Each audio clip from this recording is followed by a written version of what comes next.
दोस्तों नमस्कार, स्वागत है आपका आज के कार्यक्रम में। दिल्ली की एक विशेष अदालत ने मंगलवार को कश्मीरी अलगाववादी आसिया अंद्राबी को गैरकानूनी गतिविधियां रोकथाम अधिनियम यानी UAPA के तहत आतंक से जुड़े एक मामले में आजीवन कारावास की सजा सुनाई है। आसिया की सहयोगी सोफी फहमीदा और नाहिदा नसरीन, इन दोनों को भी 30-30 साल की सजा दी गई है। यह अंद्राबी इतनी शातिर है कि आज तक कभी भी कहीं भी उसकी कोई भी ऐसी तस्वीर नहीं है जिसमें उसका चेहरा साफ दिख रहा हो।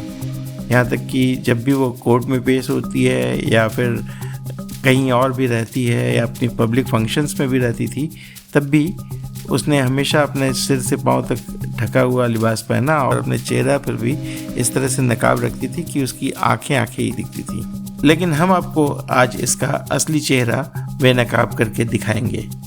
सबसे पहले समझिए कि इसको सजा क्यों और किस मामले में हुई है।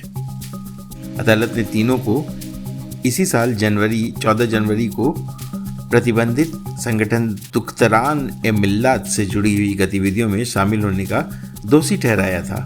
देखिए, आसिया अंद्राबी एक बहुत बड़ी आतंकवादिनी है जिन्होंने कश्मीर को जलाने और कश्मीर को दहलाने में कोई कसर नहीं छोड़ी।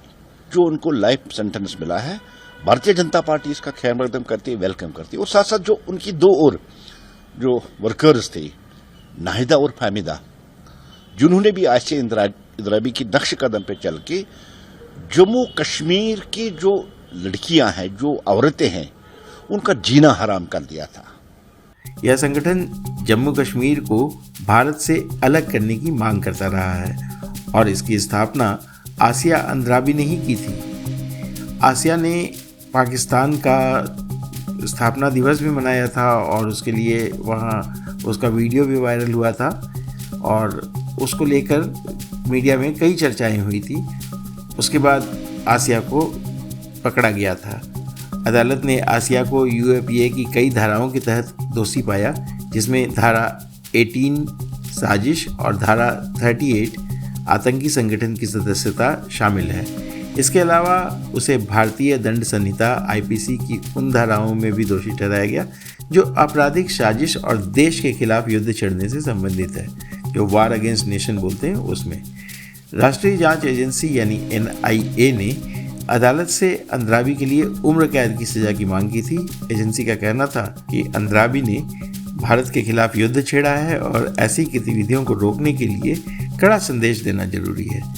NIA के अनुसार आरोपियों ने अपने प्रतिबंधित संगठन दुख्तरान-ए-मिल्लत के जरिए जम्मू कश्मीर में अशांति फैलाने और अलगाववाद को बढ़ावा देने का काम किया था। एजेंसी ने अदालत को यह भी बताया कि अंद्राबी के खिलाफ जम्मू कश्मीर में कुल 33 FIR दर्ज है, जबकि फहमीदा और नसरीन के खिलाफ क्रमशः 9 और 5 मामले दर्ज हैं। आसिया ने दुख्तरान-ए-मिल्लत की शुरुआत एक रूढ़िवादी इस्लामिक संगठन के तौर पर की थी, लेकिन इसके पीछे वह अलगाववादी गतिविधियों में संलिप्त थी। केंद्र सरकार ने 2018 में इसे आतंकवादी संगठन घोषित कर प्रतिबंध लगा दिया था। 1963 में जन्मी अंद्राबी ने श्रीनगर के एक कॉलेज से होम साइंस में स्नातक किया है। आगे की पढ़ाई के लिए दार्जिलिंग जाने की उसकी योजना थी, लेकिन उसे अनुमति नहीं मिली। बाद में उसने इस्लामिक साहित्य की ओर रुख किया और जमाते इस्लामी के महिला विंग से जुड़ गई, जिस पर 2019 में भी प्रतिबंध लगा दिया गया था। आसिया ने 1985 में जमाते इस्लामी से अलग होकर दुख्तरान-ए-मिल्लत की स्थापना की। जाहिर है इसको विदेशी फंडिंग भी अच्छी मिलती रही थी। 1991 में इस संगठन ने कश्मीर में पर्दा प्रथा लागू करने के अभियान को लेकर काफ़ी सुर्खियां बटोरी थी। आपने देखा होगा कि जो आसिया का कहीं भी चेहरा जहाँ भी मीडिया में है, उसकी तस्वीर या वीडियो, कहीं भी उसका चेहरा नहीं दिखता है। इस चेहरे को भी हम आगे दिखाएंगे।